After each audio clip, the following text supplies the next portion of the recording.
What's up, people? Welcome to video 2 on game level design. Did you guys know that there are actually two different kinds of levels in video games?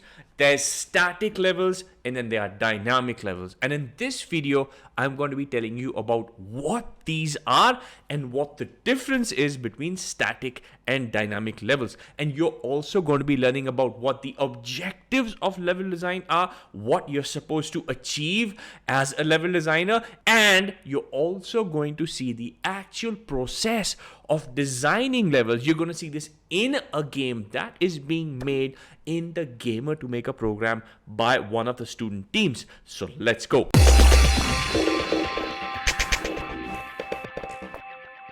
So before we go forward, make sure that you like this video, and if you haven't done so already, subscribe and hit that notification icon.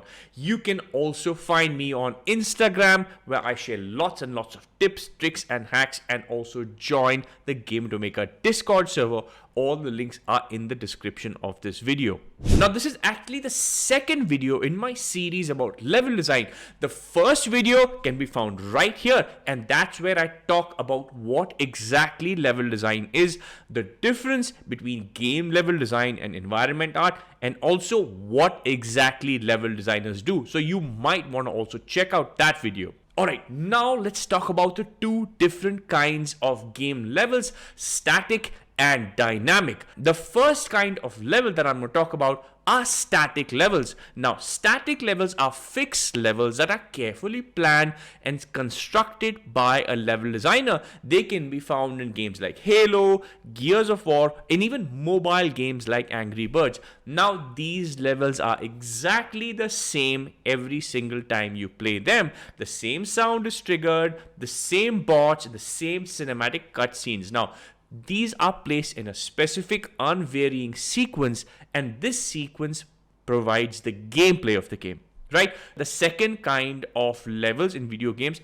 are dynamic levels. Now, in dynamic levels, the gameplay elements are generated in real time as the player progresses through the level, and these can be found in games such as free runners, such as Subway Surfers. Now, every time the player loads the game in a game with dynamic levels, there will be some variation in gameplay elements, right? The code that runs the game has some randomized functions that generate these gameplay elements, which are generated as in a predetermined number that goes up and down depending on the progress of the player. Now, the level design for both these kinds of levels, static and dynamic, is very different. In this level, we'll be talking about static level design, and I'll also be talking about dynamic level design in a different video that is going to come after this. So now let's talk about the objectives of level design as a level designer. As a level designer, what are you trying to do in the game? Like, what are you trying to achieve? The first thing that you're achieving or trying to achieve as a level designer is that you are providing an appropriate physical environment to play the game. That means graphics, physics, and lighting. So you are trying to create a physical part of the game world in which you're going to invite the player, and the player is actually going to engage with the game in that physical space. The second thing that you want to achieve as a level designer is that you want to teach the player the skills that he or she needs and give the player an opportunity to use them. So as a level designer, you're also a teacher. You're going to be teaching the player how to play the game. You're going to be dropping mechanics. For example, in a platformer, you're going to start off with a single jump, and then you're going to teach the player a double jump, and then you're probably going to teach the player how to run and jump and do a double jump and shoot and maybe pick up objects. So these are things that are going to be introduced in the game slowly, and your job as a level designer is to actually teach the player this stuff in such a way that they don't get overwhelmed and that they enjoy the game. Next up, one of the objectives of level design is to assist the storytelling by providing a visual and social environment and trigger based flow to story events. So, as a level designer, it's your job to actually carry the story of the game forward. It's possible that as a level designer, at the end of a particular scene, there is a cut scene in which the player gets to know about something that happened in his or her past, and a flashback or a dream sequence, or perhaps there is a particular object that the player gets to pick up, and it's a diary, and in that diary there's something written by his or her, his father or grandfather, and he gets to know about the backstory of what happened. So that stuff is achieved through level design. As a level designer, you have to make sure that this object or this trigger or this cutscene is in the right place and triggered at the right time. Next up, choices and replayability. So, as a level designer, it's your responsibility to provide a rich experience and replayability. In many games, it's possible to actually play the same level once again and learn something else, do something else, unlock some more functionality, some narrative, play the level a different way. So, creating replayability in a game is also the responsibility of a level designer, as well as choices. Now, in many games, the player is allowed to actually make choices which are meaningful, perhaps take a path of exploration or take a path of combat and maybe come back and do it again. So, actually allowing the player meaningful choices in a game is something which is very significant, and you as a level designer are going to be the one who's actually going to be implementing that for the player. Lastly, one of the most important objectives of a level designer is to be guided through the game without obviously being told to do so. It's really cool if we are playing a game and we find something out, we solve a puzzle, and we use our own minds, we use our own intelligence, and we don't have the game designers telling us, hey, go over there and do that. Of course, the whole point is that you guide the player, but the player does not feel like they have been guided. They found it out for themselves.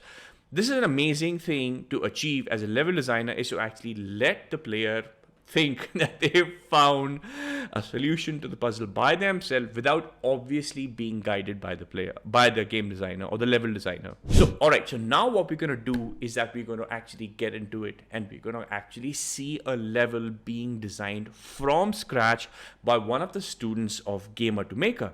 As the game Arise has a room-based gameplay in which the player has to go from one room to another room. For that, I have to design a bunch of room layouts. I'll show you the design that I have done. These are some sketches that I have made, and here I have few empty squares in which I'll make more blockouts by putting some obstacle and spawn points. So to design a level, I have to consider few things, which is not putting any blockouts or any spawn point at the center of these walls, because we'll be putting doors through code as the level is generated procedurally. So I've started by putting few spawn points. I have put one here and here, and now I know that a player can enter from any of the 4 doors, because I don't know which door would be there in the game. So I have to make sure that the player does not get attacked by enemies from both the sides as soon as he enters the room, because currently the room is empty, and if the player enters from this door, he'll be get attacked by an enemy spawned by the spawn point and an enemy spawned by this spawn point. So to make sure, I'll create some blocks.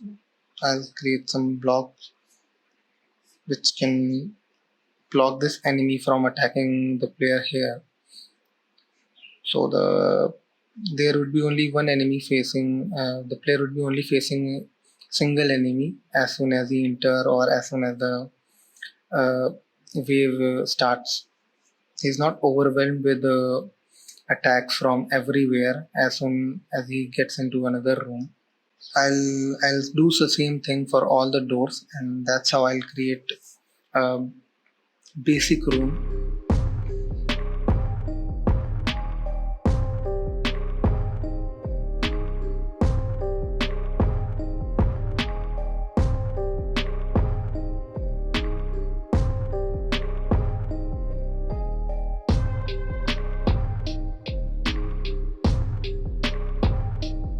So now if the player enters from this door, he won't be attacked by uh, an enemy spawned from this spawn point, or if the player enters from this door, he won't be attacked from an enemy spawned by this point. So right now I think the level is balanced, and now I'll make this level in Unity and try it out. So we are here in the Unity engine.